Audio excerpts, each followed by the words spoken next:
last subject, because I know we're about to wrap up, and Jay, you can feel free to have the last word, is the concept of dissimilarities. Now, there's an old saying by, I believe, Learned Hand, that a plagiarist does not excuse his plagiarism by showing how much of the work that he added to the work. I'm sure I didn't say that correctly.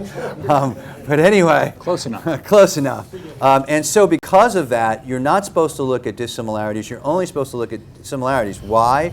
Because people can take a screenplay and then they can add stuff to it. And adding stuff to it should not excuse the wrong. And that's why you only focus on the similarities. But the court has also changed that of late, too, starting in approximately 2010 with Funky Film. Well, that was 2006, I think, and then Benay versus Warner Brothers in 2010.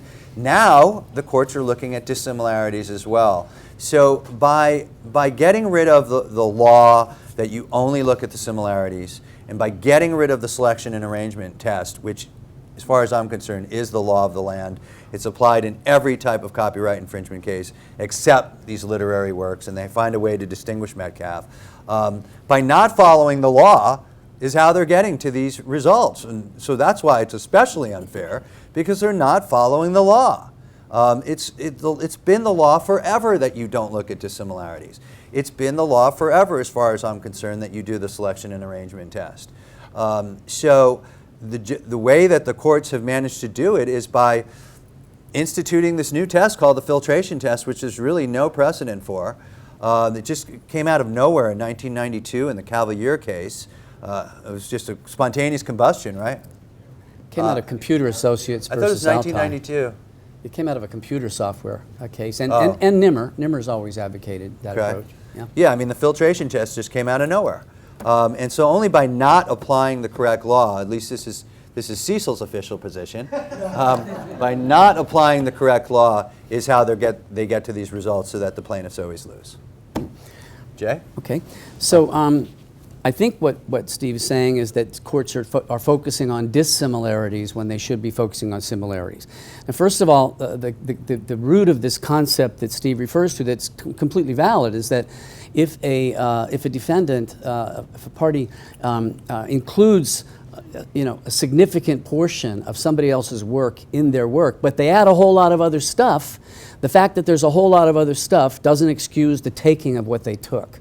Fair enough, right? And that makes sense. But we're really dealing with a different concept here. And I think what they are trying to do, and I think it's correct that they do this, is that they are looking to see whether the alleged similarities, and there are usually a long laundry list of them, whether those things rise to the level of expression, whether they're concrete enough to be expression rather than ideas. Hard line to draw, maybe they're wrong sometimes. Rather than ideas, just stock character ideas that aren't sketched out clearly, scenes of fare and all that. In order to determine that, dissimilarity and similarity are two sides of the same coin. Of course they have to talk about dissimilarity. It's saying, they could say, well, there isn't similarity here, but they have to point to the dissimilarities, and that's a very different use of the word dissimilarity than in the case that said no matter how much you add, it doesn't excuse the plagiarist from taking what he took. So now this does risk the problem that you identified, and you view as a big problem in this area. And the risk is filtering out these things might lead to ignoring the possibility of a significant selection, ordering, and arrangement that's similar. I haven't seen it in the cases that we read for today, anything that particularly persuaded me of that, although the Frozen trailer case was an example where there were. The trailer was virtually identical to the plaintiff's short film, short animated film. So that one was a pretty easy one, I think. But anyway, I think that considering dissimilarity and rejecting alleged similarities because they aren't there, because they're dissimilar, it makes perfect sense. Okay.